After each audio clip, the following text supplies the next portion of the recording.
தேவையான பொருட்கள்: 4 பெரிய வெங்காயம் பொடியாக நறுக்குனது, 2 தக்காளி பொடியாக நறுக்குனது,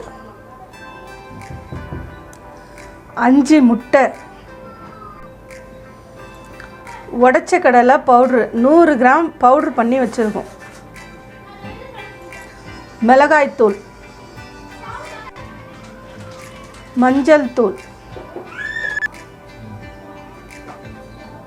கரம் மசாலா, இஞ்சி பூண்டு பேஸ்ட், பொடியாக நறுக்குன கொத்தமல்லி,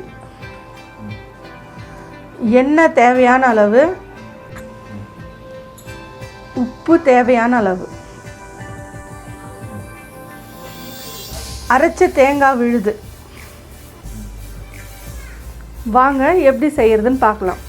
முதல்ல ஒரு மிக்சிங் பவுல் எடுத்துகிட்டு நம்ம ஒரு முட்டையை எல்லாத்தையும் உடச்சி இதில் ஊற்றிக்கிறோம்.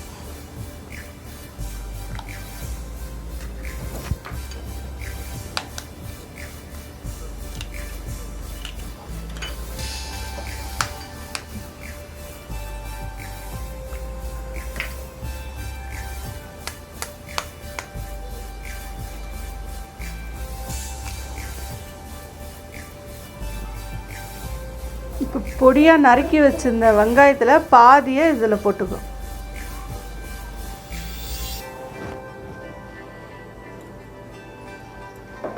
அடுத்தது உடைச்ச கடலை பவுட்ரு,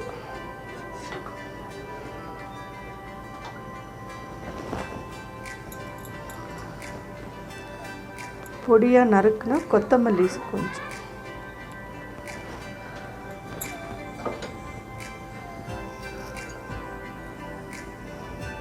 அரை ஸ்பூன் மஞ்சத்தூள்,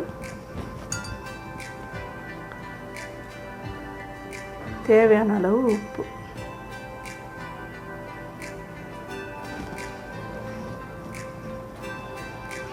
எல்லாத்தையும் போட்டுட்டு நல்லா மிக்ஸ் பண்ணிக்கணும்.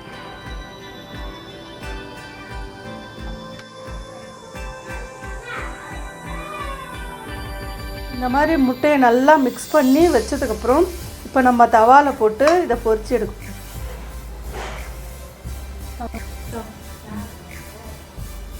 இப்போது அடுப்பை ஆன் பண்ணி தவா வச்சு எண்ணெய் ஊற்றிருக்கோம். எண்ணெய் கொஞ்சம் சூடான உடனே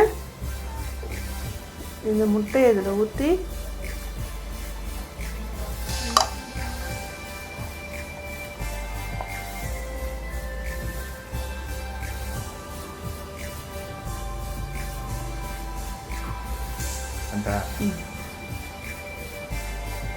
இப்போ இந்த மாதிரி தவாவில் ஊற்றி ஆம்லெட் மாதிரி போட்டு இதை நம்ம கட் பண்ணி எடுக்க போகிறோம்.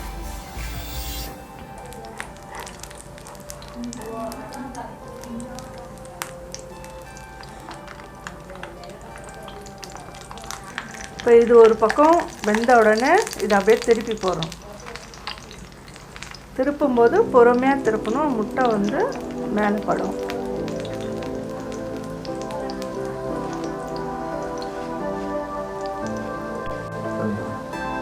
இப்போ இது 2 பக்கம் நல்லா வெந்துருச்சு. இப்போ இதை நம்ம கட் பண்ணி எடுக்க போகிறோம்.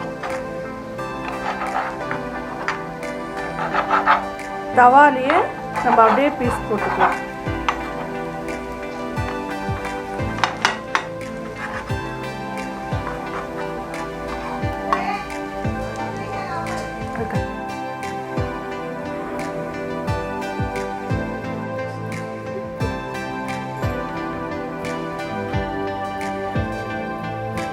இப்போ நம்ம தவால முட்டை ஆம்லேட் மாதிரி போட்டு இது மாதிரி பீசஸாக கட் பண்ணி தனியாக எடுத்து வச்சுக்கணும்.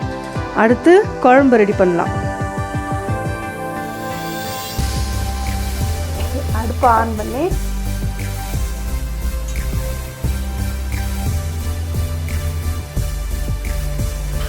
இப்போ அடுப்பு பற்ற வச்சு பாத்திரம் வச்சுட்டு இதில் தேவையான அளவு எண்ணெய் ஊற்றி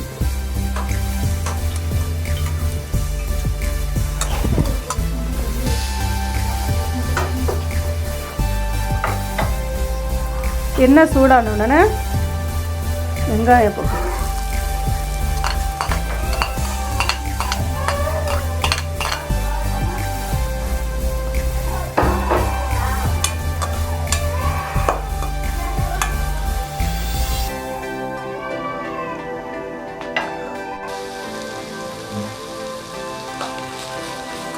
வெங்காயம் நல்லா வதக்கிக்கணும்.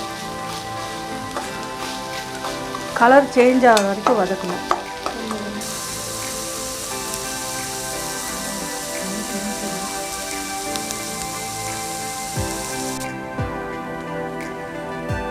இப்போ வெங்காயம் நல்லா வதங்கிடுச்சு.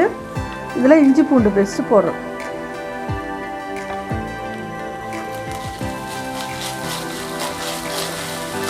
போட்டு இஞ்சி பூண்டு நல்லா அந்த பச்சை வாசனை போகிற வரைக்கும் வதக்குறோம்.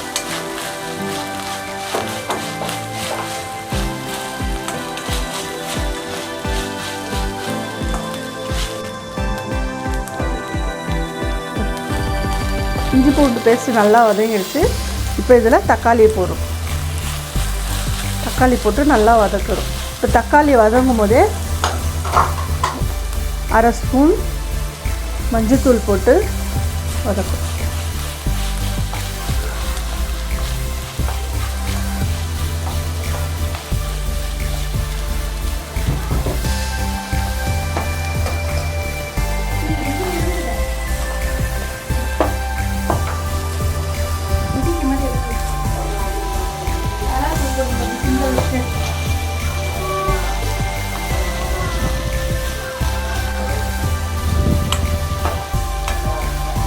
ஒரு ஸ்பூன் கரம் மசாலா. இப்போது இந்த மசாலா நல்லா எண்ணெயில் வதக்கிட்டு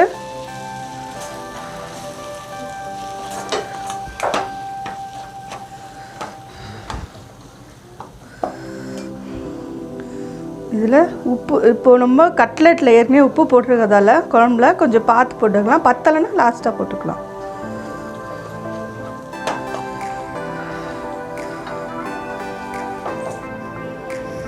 இந்த மசாலா எல்லாம் எண்ணெயில் வதங்கினதுக்கப்புறம் நம்ம அரைச்சி வச்ச தேங்காய் விழுதை போட்டுருவோம்.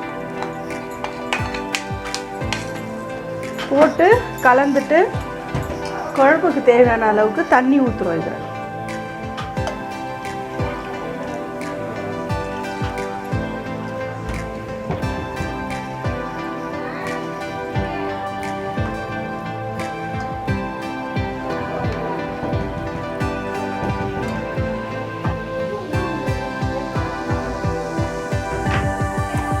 தேங்காய் ஊற்றி தண்ணி ஊற்றினதுக்கப்புறம் நல்லா கலந்து விட்டுட்டு இதில் கொஞ்சம் கொத்தமல்லி தூவி நல்லா கொதிக்க விடணும்.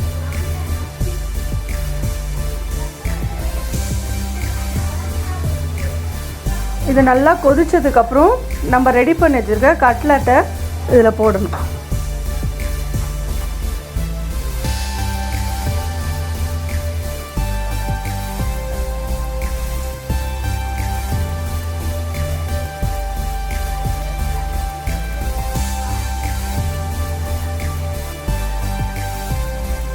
இப்போ குழம்பு நல்லா கொதிச்சு வந்துருச்சு.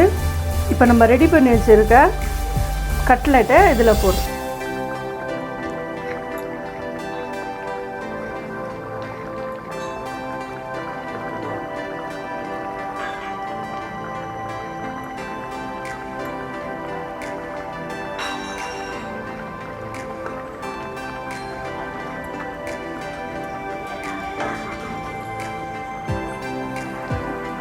போட்டுட்டு இதை நல்லா லைட்டாக கலந்து விட்டுட்டு ஒரு 5 நிமிஷம் நல்லா கொதிக்க விட்டுடணும். கொதிச்சா நமக்கு கட்லெட் குழம்பு ரெடி.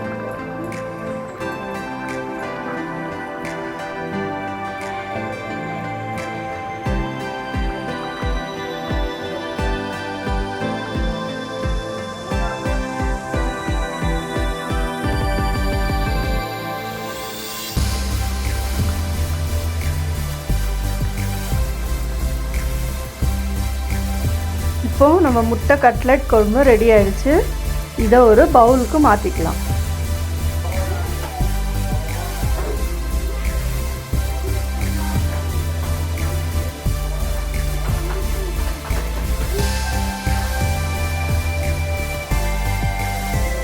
இப்போ நம்ம முட்டை கட்லெட் குழம்பு ரெடி ஆயிடுச்சு.